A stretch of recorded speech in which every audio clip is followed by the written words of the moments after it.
Really forced us to go back and look at our business and look at our business model and how we're going to grow properly. That day right there, we decided to work with individual contractors. We'll be the general contractor.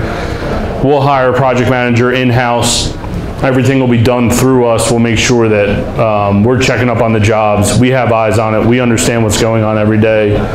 Furthermore, it forced us to get better at accounting. I never thought I'd understand how to use QuickBooks, and we're able to use it for real estate every day. We understand every dollar that goes in the business or goes out of the business is assigned to a property, an expense account, whatever it may be. Every penny that comes in and out of that account or the company is accounted for. And I can tell you, your accountant will be really happy if you can actually hand them a nice detailed balance sheet and profit and loss sheet. And it's a lot easier to calculate when you're doing rentals, you know, and your flips exactly what you may have made or may have not made. So in the end, it was a bad story to start, and we were able to salvage it to make a good story. I'm going to open up for questions in a second, if anyone has a specific question, but one key takeaway that I think we've learned from experience, which you probably learned from this situation as well, is you start getting into real estate deals and you do a deal and you see the whole thing through, and then you do another one, and then you do another one. But the first time you go and you jump into a deal and you're like, hey, I got this stuff, I'm going to scale and do more and more and more and more deals at the same time, could be a recipe for disaster. Yeah, that seems to be like, it was hard to... Well, the biggest thing was when you're doing one deal, you're able to really track everything that's going on, or you can remember everything by memory. You don't need the system in place per se. You kind of understand what's going on. It's hard for your contractor to burn you and say, hey man, I'm doing on X, Y, and Z, and I'm doing over on this job, and I need a bulk check for all 3 properties versus just doing one property, and understand where your money's going. And when you start to make that step to scaling, it's a growing pain that we learn, but we also learn that, you know, you might think you have it made and it's squared away, but honestly, it puts pressure on your system and forces it to break. And once you know where the breaking point is, you can go back and fix everything that's wrong. Yeah, I agree. Anyone have any specific questions related for Ian? Go ahead. My question is how did you find your general contractor? Did you do, you know, oh, this guy looks good, or did you do a quote and get references and photographs of work? No, he was a friend of ours. He had done 2 or 3 jobs beforehand for us. We had no issues, but we were only doing one house at a time, so there was no issues. But it was a friend of ours. That's how we started. Now, oddly enough, from that, when that relationship broke up, his guys came and worked with us because we had the work and we pay our job religiously. Submit your invoice on Wednesday, we process them Thursday, you get paid on Friday.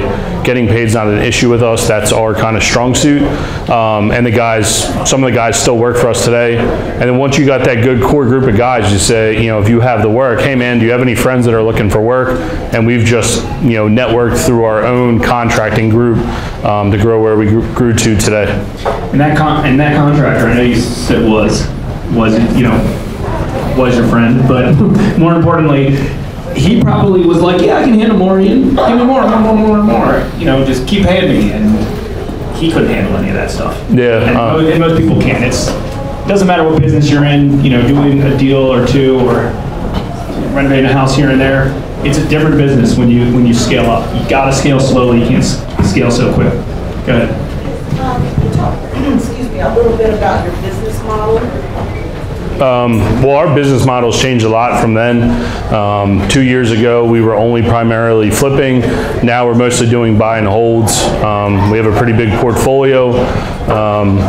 For us now, what it looks like is we'll buy anything from a gut renovation to we call them lick and sticks, where you just go in and paint them up and fix the cabinets. We really don't care what it is. And I'd say 95% of our work is buy and hold, 5% of our work's fix and flip. The fix and flip market personally, for us, isn't there anymore. Buy and holds provides us long-term income and long-term wealth.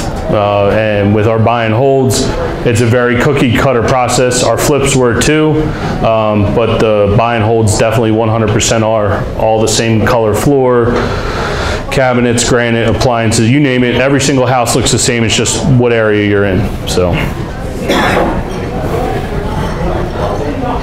do you finance your buy and holds? We've used a multitude of lenders. One of the lenders is in the room. We've used Eastern Bank. We've used a couple other local banks. Just honestly pounding the phone, calling around. If you have, I think Jason will tell you guys, if you have a good deal, it's easy to find financing for. If you got a tough deal, obviously your deal is a little bit harder to find financing for. So are you finding your deals on the MLS, or what are you doing? Again, people in this room, everywhere, wherever we can find them. We kind of have a machine now, so we just got to kind of feed it. Wholesalers, guys that go to the auctions that, charge too much for the properties, we buy them there. MLS, direct marketing, you name it. If you got a deal and it's a good deal, we'll buy it. So. And Terry's not here. He's probably zoned out somewhere. Terry's talking next. He's got a good story about how they oversold properties. How much extra work was it to go from having a general contractor to managing all this stuff? Well, I think from going from the general contractor and checking in on the job maybe twice a week to every day, obviously you got that responsibility of, now you have that responsibility of managing the guys. When it was a general contractor, it's like, all right, man, hey, you do what you got to do to make your job float, and all the problems were on him. The day that we got rid of the general contractor and decided to manage everything ourselves, up to the date that we got a project manager, we were managing, several different contractors, whether it was trade guys, it was finishers, it was concrete guys, whatever it may be. And then on top of that, you got a core group of guys that are doing your majority of your work. You need to manage them and make sure they're doing work every day, so they're not out fishing for other work elsewhere, because in the end, if you're not providing that check every week, even though they're in business for themselves, they want that comfort and that security that they're getting paid every week. They got work every week. They don't need to go anywhere else every week. And that's kind of, it's a big responsibility. It was a lot more checking in on jobs, being responsible for every fine detail versus being, when you're managing the general contractor, you're going in, picking apart, here's my list. When you go in and pick something apart, all right, the plumber's got to do this, the HVAC guy's got to do this, concrete guy's got to do this, the finishers got to come back and point up, the painter's got to do this. You got a lot more managing personalities, managing everything. So. Cool. All right, Terry, you're up next.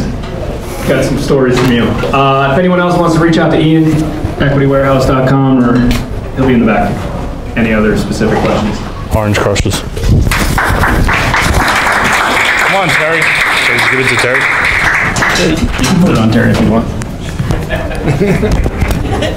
That one. If you guys don't know Terry does a lot of wholesale deals. Baltimore County, Baltimore City, Harford County, Howard County. You gotta put that on too. What other counties? Anne Arundel County. Apparently he's a fun guy. Fun guy. Current Delaware, Sussex County, Delaware property owner now. Soon to be. You got a story lined up? Not really. We'll tell Just working. It can be good, bad. You guys want to hear a good story or a bad story? Oh, bad one.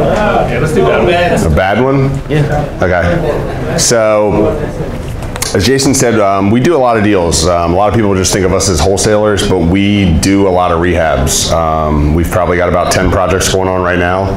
And part of our business model is that we put under contract, we're a little different than most wholesalers. We put under contract deals that we think make sense, and some of them we get stuck with and we'll rehab those, and some that are really good, we'll say, hey, this one we definitely want to rehab. But we had one that is in progress right now. It's supposed to settle this week in Randallstown, 8800 block of Gilly Way.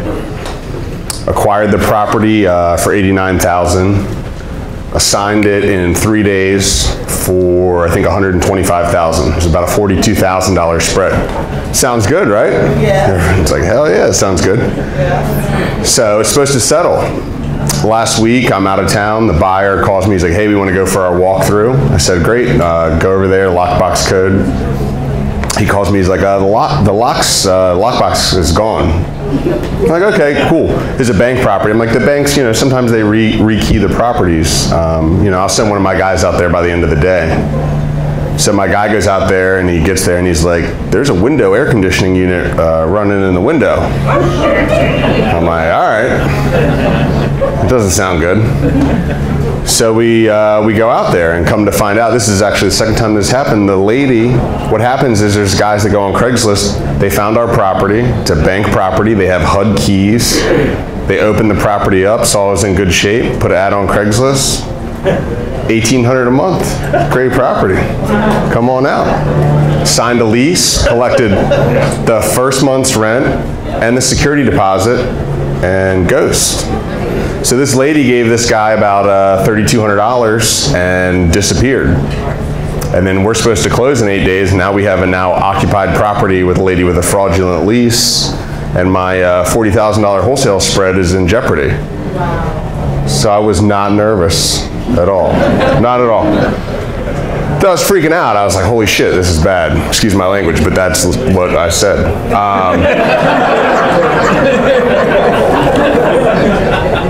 But I was like, I took it back a minute. I was like, all right, well, we listed the property for 109. We got, the offer we got was 15 grand over list, unsolicited. So I'm like, I was talking to my partner, I was like, look, no matter what happens, if we lose this buyer, we could lose not only the deal, but we could, end up back, we might not get another offer that's this good. I was like, so it doesn't matter what we have to give this lady. She's in a bad spot, we're in a bad spot, we gotta work with her. So I was like, give her whatever we need to do. So we went over there and we were like, if you can be out of the property in a week, if you can find a new house, we understand that's a short period, we'll pay your security deposit, pay your first month's rent, we'll move you and so forth. And I was like, there's no way this is gonna happen.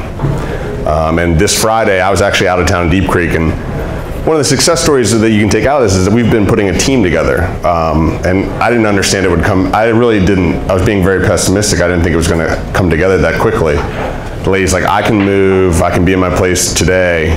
So we had our office manager go out there and manage the whole job. He called movers, we were out there in 2 hours. Cost us $1,100 to move her. They showed up in 2 hours, got her out of there in a couple hours, and we paid, I think we paid her $1,800 for first month's rent and security deposit, paid another $1,100 to move her. It's about 29 and change total. And she's out of there, the buyer's still, he's a little frustrated, but he's happy. We're like, hey, we'll give you credit for there's some trash she left behind. And it looks like we're gonna close early next week. So, it's a terrible situation. I mean, at the end of the day, we would have sold the property, made money, but we just backed out of the situation, thought about it rationally rather than emotionally, and we handled it, and we disclosed to the buyer and his agent what was going on, and it all worked out. And I've been in a number of those situations happen. Mike Casey sitting in the back, me and him at a rental property that we were 99.9% rehabbed, and coldest day of the year 2 years ago, pipes burst, flooded the whole house, flooded the neighbor's house. And you freak out, you're gonna get sued, things are gonna happen, but when you step out, you think about it rationally. It doesn't pass, you just think about the future. What's the solution at this point? The sun's up, I'm still here. Did you guys have to follow police reports when stuff like that happens? I mean, we've had that happen to a lot of our, not a lot, but I've had multiple borrowers tell me that exact same story. We didn't, and everybody's like, oh, you should do it, but at this point it's like whatever. Like, they're not gonna catch the people anyways, so it doesn't matter. they could, but honestly, it would be good if they caught him. But part of me is like, it's gonna take me time, energy. Everyone's like, oh, you should find the guy and like try to get the lady to pay him another month's rent. The guy screwed a bunch of people, but it's going to take me time and energy to track the guy down, and I have other things that I want to work on. So is there something you can do to kind of prevent that from, people getting in there? How's that happening so often? I mean, when I say it happened to us twice, I mean, I'm talking about over the course of probably 230 properties, so you're talking about a 0.008%, less than 1%. I mean, it's going to happen. You talk to any REO agent, it happens. Anything, I mean, even other people. It's just, there are probably things. I mean, we could, drive by them more often or something, but it's just that you're in this business enough, you do enough deals, things are going to happen, and it's just, you have to kind of go into it with, instead of being upset, and go into it with what can we went into it, we're like, what can we do to help this lady? She was real pissed at us. She's like, who the hell are you? I rented this place. But we went into it and solved her problem, solved our problem, and everybody was happy at the end of the day. So did you leave those HUD keys in place and you just put a lockbox with the HUD keys in it, or did you change your locks completely? We left the locks on there. Yeah, so I guess maybe if you change the locks completely and then just have a regular lockbox on it, that could prevent it a little bit. Yeah. The thing is, the banks come back, the servicing companies come back and change them anyway. Yeah. But yeah, we could do that. Yeah. I mean, one thing, not that this changes it, but I've always been big on get the deals off the street as quick as possible. When you have a good opportunity to move on it, you know, that's one of the reasons why our lending company, deal's ready to go, let's go, let's go, let's go. And same thing if you have a good opportunity, you buy a property. And I know in your case, you gotta wait till the courts ratify it, it's an auction sale, so you're at the mercy of somebody else, but, you know, go as quick as you can. Terry, Yes, sir. that was bank owned property or was it auction? It was a trustee foreclosure, pre-REO. So when you go to the tenant, they say, like you said, who the hell are you? What's the legality of that? Do you have to go back to the trustee and say, well, It was rented. you're on an assignment contract? It was rented after we acquired it from the auction. That's what I'm saying. It was 3 months had passed since we'd acquired the property from the foreclosure trustee. So she's saying, well, prove to me that you own it. Yeah, we did. And we brought our contract, and then she calmed down and realized she was kind of in a tough spot. So And then- you didn't have to deal with an attorney or... No, but I mean, if she would have, I mean, we had another house that had legitimate squatters in it when we acquired it, and we called the police, and because they had mail coming to the property, if they have mail coming to the property, electric on in their name, they have squatters' rights, and you can't just, the police will not kick them out, you have to evict them. So she had power on her name. If she wouldn't have moved willingly, we would have had to go through a full eviction. And that was, we had another property on Wilkins. There was no power on, but the people had mail coming to the property. And you had to go through the eviction process? We had to go, yeah. So. Cool. Anyone else have a question related to that? Cool. Thanks, Terry. Aaron, you're up.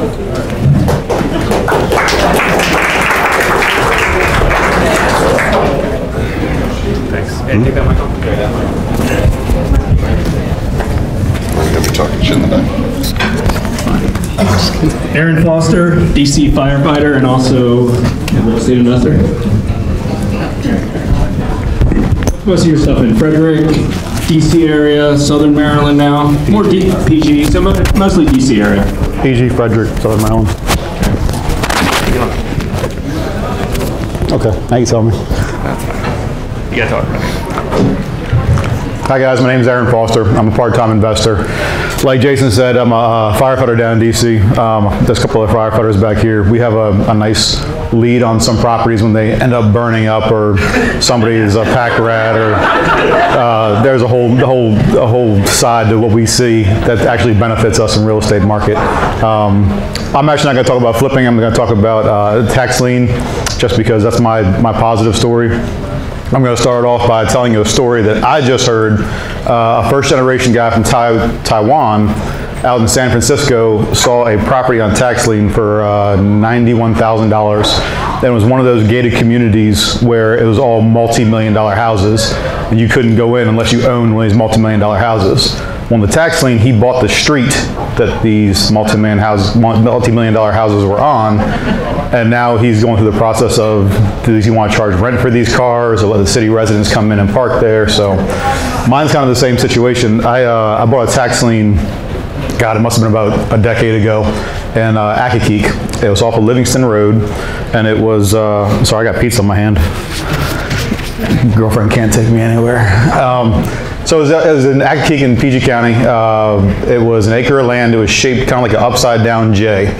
So the bank owned the house next to it and the acre of land, and there was a guy who had about 3.5 acres next to that. I bought it for, we'll say, $1,200. The foreclosure process for PG County is about 2 years. After it was all said and done, I think I had about $8,000 wrapped up into this property.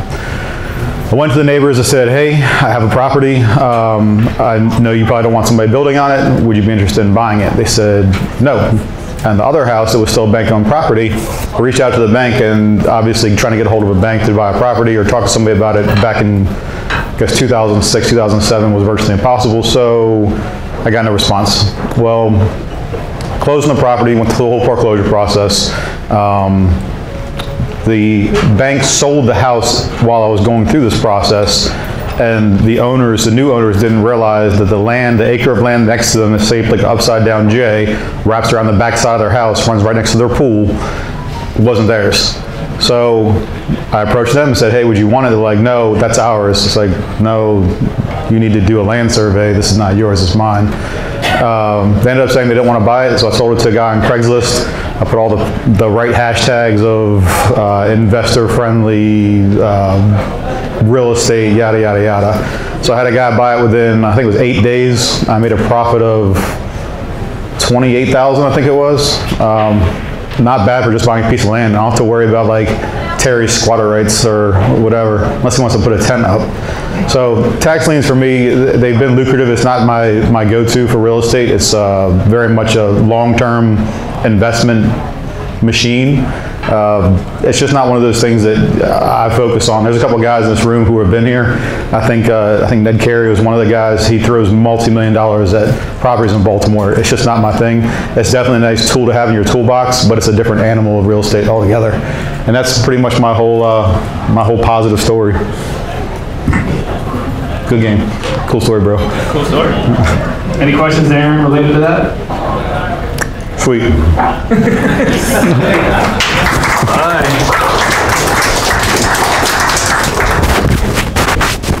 Hi, Nina, you're up next. Yeah, put all the stuff on there, sorry. Oh, it's okay. It's messing with my outfit.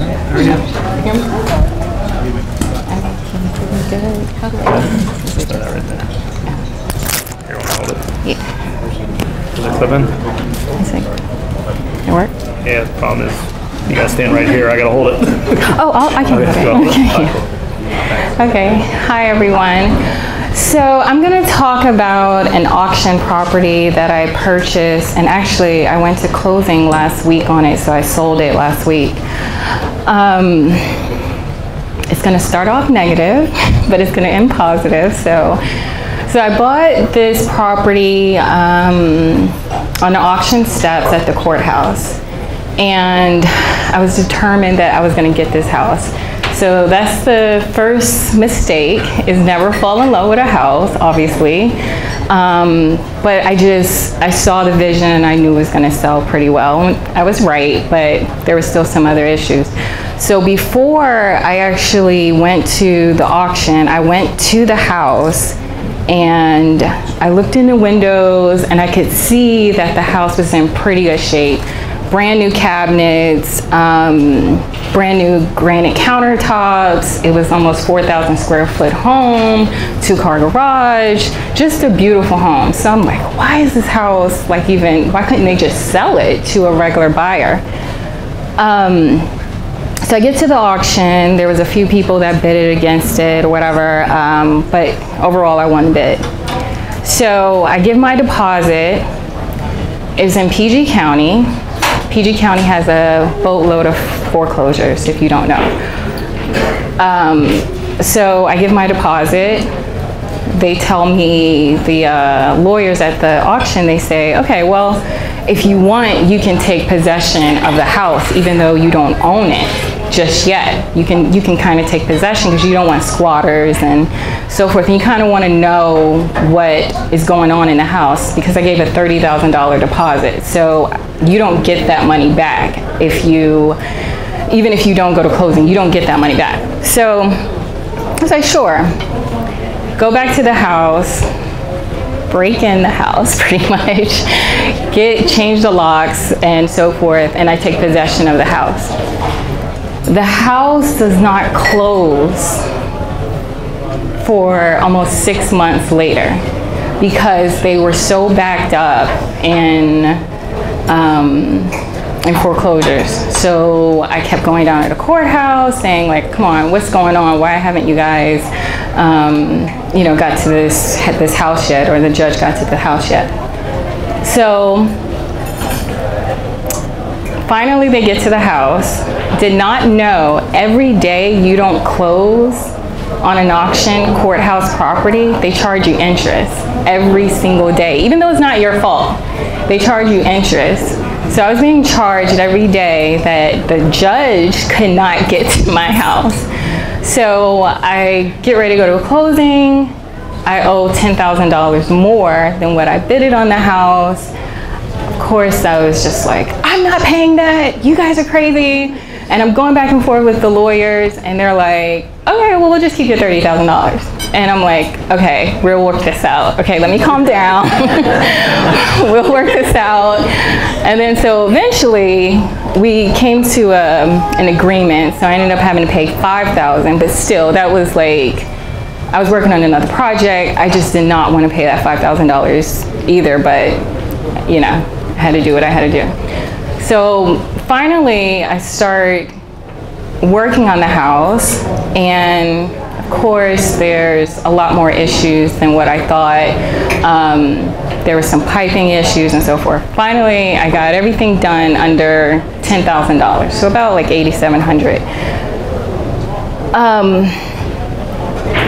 It was a long process to get the house renovated because I had some contractor issues and so forth. He was working on another project and so forth for me. For some new investors, I would say always know your contractor's strengths. I had him work on things that I just really needed this house on the market, and and it cost me more money than what it was worth because I knew he wasn't good at that, but I was just like, it's simple, you could probably do this, and it wasn't. So I had ended up firing him, getting another contractor in there. But overall, it was a really good experience. I sold it in 2 weeks, and I got asking for it, and the buyers were amazing. They didn't even ask for an inspection, which was great. So,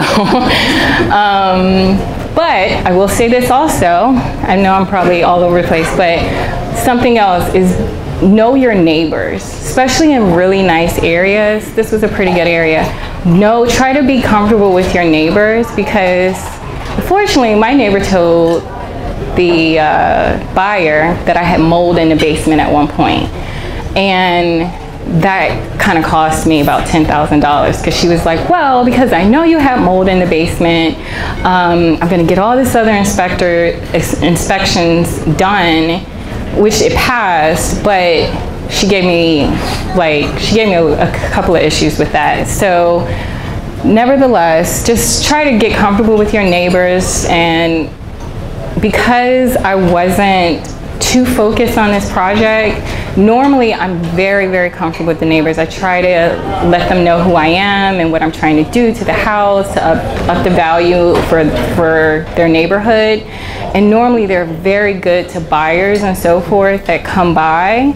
I didn't do that. I didn't do my normal process, but it still came out, you know, in a good light. But I would say that always worked for me. Like in the past, when I was really good to the neighbors, they were good to me. So obviously you had one big takeaway that you didn't fully know the auction process in Prince George's County, and you are right, that's a longer process than some other areas. The foreclosure process takes a long time. If you're foreclosing, if you buy property at auction sale, it takes longer. And you're right, it's a big thing because you're carrying a per diem every day until that thing until you take ownership of that. And you know, Terry, who spoke a little bit ago, he can tell you that as well, and he bakes that into his price. So that was obviously one good learning takeaway. And then the contractor part of it was a big one. He was I would definitely say do not push your contractors to be something that they are not. And for me, in my experience, every contractor will try to do everything. Like they'll say, oh no, I could do that and I could do that. And most contractors are not that good in everything. And I want to say this also. I know another speaker has said he kind of subcontracted his workout, or he had subcontractors. For me, I was kind of the subcontractor. I know you guys see me, you're like, oh, she's so nice, but I'm very bitchy when it comes to contractors. And I threaten them, like if they go to Home Depot more than twice a day, I'm not paying for it. So they will go, my contractors in my experience, they were going like 4 times, 5 times a day. They'll stay there for like an hour, walking around the aisles, looking at other stuff. And it's just like, what are you doing? Why didn't you make a list? And why are you back at Home Depot?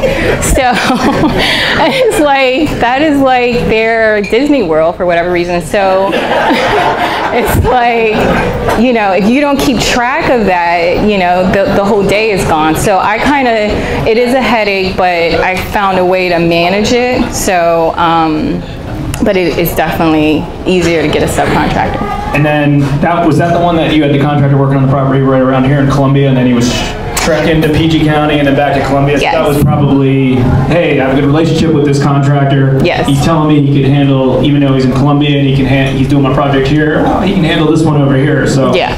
I understand that too. And I guess a good part about that story that a lot of real estate investors have had over the last few years, and don't count on this in the future, but values have appreciated. So Yeah. all of a sudden, those 6 months you pay that extra money in interest, that property is probably worth 10 or 20% higher than you paid for. Oh, yeah. Obviously, nothing that you should think about. You know, that's not going to happen Yeah. all the time, but that has happened. So that's kind of a plus side of it. And it really lucked out for me. Like, I really would say this was like, I would have been pissed if it probably was anywhere else, but it was right by the MGM. So luckily, it was like the MGM open and the prices went up 25%. So I kind of held it and it worked out. Yeah. Yeah. So, were you paying your contractor by the hour or the job? No, I would never pay him by the So when hour. you were saying you're not paying for them to go to Home Depot, like, what do you mean by that? Because, I mean, we're all on timelines. So if he's at Home Depot and he went 4 times a day, that's pretty much his majority of his day. Like, normally he would be there for an hour, you know? So that's 4 hours. Like, with the contract? No, it takes longer to do the job. Yeah, it takes longer to do the job. So I would say I'm not paying for whatever you need to go get. So, because they would do a phone order over the phone. And I'm like, so you went there for nothing because I'm not paying for it. If I get a call and they said that you're at Home Depot and I need to pay for it, I'm not paying for it. So you go twice and that's it. That's your limit of going. And so, and normally, you know, if you know what you need done on a project, normally you can get that stuff delivered anyway. And then they only need to go for small stuff. So, yeah. So when you say phone order, so basically Home Depot contacts you and you say, yes, they can go ahead and purchase this. Well, or you can put your credit card on file, or they can they'll take your credit card over the phone and they can email you a receipt of everything that he purchased. So instead of getting like a Home Depot credit card, I would just use my personal credit card, but it would be someone at Home Depot that would do the phone purchase. Yeah. So I would definitely recommend that, especially for people that are working and you have several properties. I used to be pressed about the Home Depot card, and I'm like, I get better points on my other credit cards anyway. So, yeah. Good.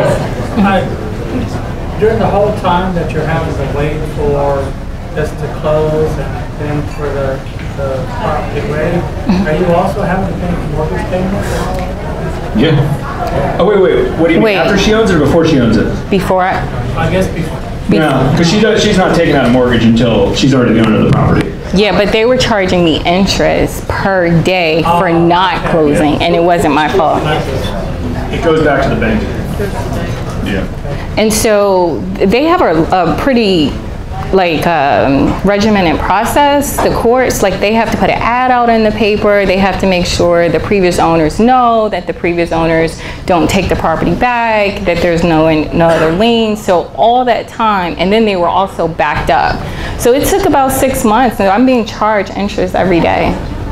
That's normal in PG County too. Yeah. So it's different in different counties? Yeah. Some counties are a lot quicker than others. And you should find out that information before. Like, I knew that they were behind, but I didn't know I was being charged interest for not. Ask the trustee. Yeah. There's people that task at the foreclosure sale or auction sale of it, and then you just know from experience. I mean, she knows moving forward. Yeah.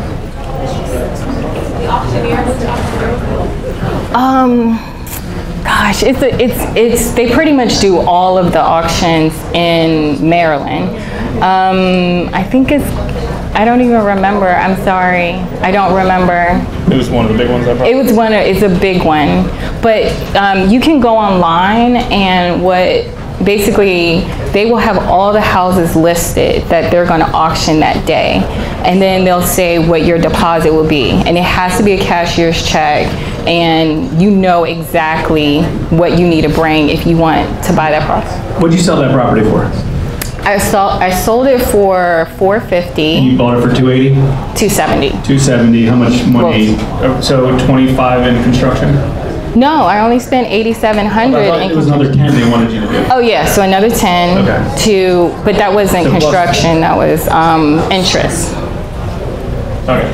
But wait, no, I thought the 10 for the mold. Lower price.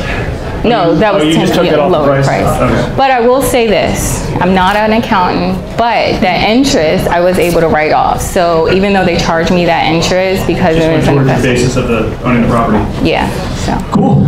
All right, let's take really like a 5-minute break, just because there's a few other people who have some cool stories that I want to share, that they want to share. So let's just take 5 minutes, and then we're going to do Scott when he comes back.